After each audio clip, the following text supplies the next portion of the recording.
An American car brand created with one mission: to beat the Japanese at their own game. It was owned by GM, but built to operate like a startup inside a giant corporation with a culture that felt closer to employee ownership than old-school Detroit hierarchy.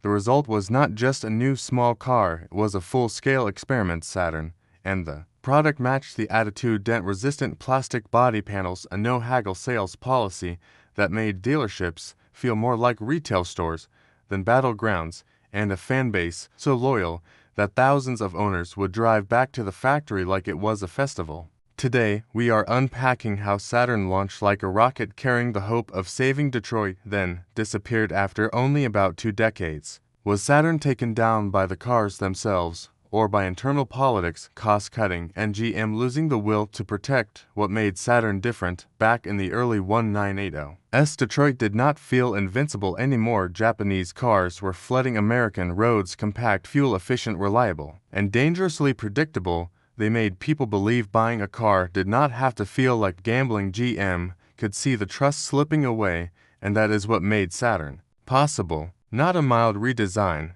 but a total reset inside GM. The idea was simple and extreme: create a separate small car project with its own identity. By 1983, prototypes existed, and at first they might have worn a Chevy or Buick badge, but GM recognized a brutal truth. If the public saw it as just another GM small car, it would be dismissed instantly. So 1985 Saturn became something rare inside a corporate giant, a separate company in spirit, with its own factory, its own dealers, and its own way of doing things. Even the name was chosen to feel like a statement. The Saturn rocket symbolized American ambition and technical progress. GM wanted that same symbolism. Saturn cars would be the space program for winning back the small car battle. Saturn was designed around autonomy, a dedicated factory, a separate dealership network, engineering choices meant to stand out like a space frame style structure, and those plastic body panels meant to shrug off parking lot dents.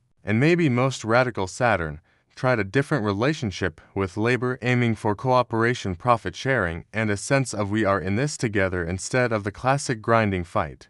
But the experiment came with a price. Saturn burned through billions, and from day one, it made other parts of GM nervous, because Saturn was not only competing with Japan, it also threatened to steal buyers from Chevrolet and Pontiac. So here is the question for you: is it genius for a corporation to create a brand that competes with its own lineup, or is it self-sabotage? Tell me what you think in the comments. In 1986, Saturn's home began taking shape in Spring Hill, Tennessee. Nearly $2 billion went into the project, proof that GM was serious. By 1988, the plant was running with thousands of workers. Saturn did not just sell cars, it sold a birthplace and a story. The workers and the assembly line became part of the brand itself. That community energy peaked with owner homecoming events, where tens of thousands of Saturn drivers returned to Spring Hill to visit the factory like it was their car's hometown. That level of emotional attachment is rare in the car world. Saturn also rewired the dealership experience. No haggle pricing. Sticker price meant sticker price. No games. No. For our negotiation marathons, people walked in, chose a car, and left feeling respected. That approach built something. Detroit was losing trust. Then came the feature everyone remembers: flexible plastic body panels. The commercials did not need complicated storytelling. Just smack the door and show what does not happen. Saturn still used steel for the roof and hood, but the panels were enough to make the cars feel uniquely practical. Less stress in tight parking lots, fewer dings, and a look that was instantly recognizable. On July 30, 1990, the first Saturn rolled off the line. The S-Series, under the simplicity, was a careful plan build exactly what everyday buyers needed. The core was a 1.9-liter four-cylinder designed specifically for Saturn, a statement that this brand wanted its own identity, not leftovers. The lineup was clean. SL and SL1 focused on durability and low running costs. SL2 and the sportier trims stepped up with more power and more comfort features for the era. But the legend was the base model, a truly bare-bones manual car. In some years, it was so minimal, it sounds impossible. Today, simple seats, hand-crank windows, and sometimes not even a passenger side mirror. Saturn's pitch was focus cut what does not matter, so the car can be durable, cheap to run, and less likely to punish you with repairs. Saturn expanded into coupes with their own personality, especially the early SC with pop-up headlights that made it feel playful at night. Later came more practical coupe versions,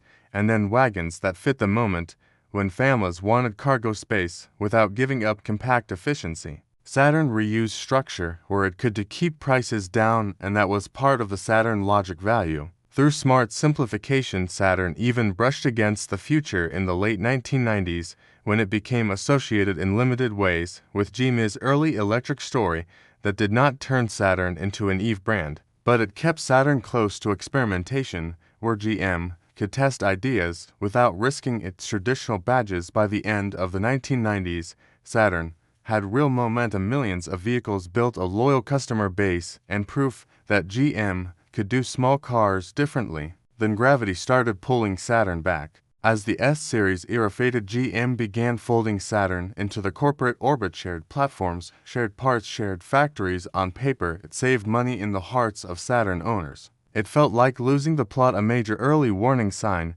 was the L-Series, more platform sharing, and crucially, no longer the same Born in Spring Hill story. It did not inspire the same affection. It was not cheap enough to be a value icon, not distinctive enough to be lovable, and quality complaints damaged the trust Saturn fought to earn. At the same time, Saturn chased the market shift toward SUVs. The View arrived to surf the crossover wave, and while it tried to keep a bit of Saturn flavor, the brand increasingly lived inside the shared GM platform world.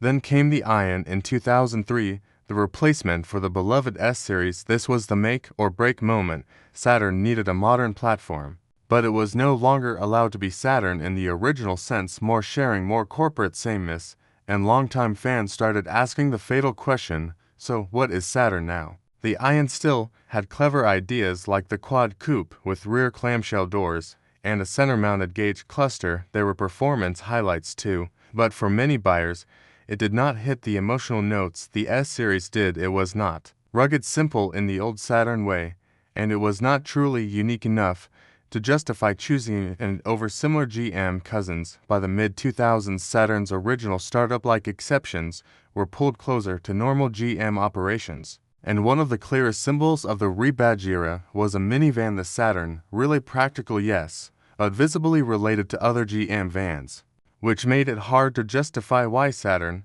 when you could buy the same idea from Chevy with a bigger dealer network. Later, Saturn did receive genuinely attractive products: the Sky Roadster, the Aura sedan, the Outlook crossover, a more global second-generation View, and the Astra hatchback. Some were good, some were beautiful, but the paradox was unavoidable.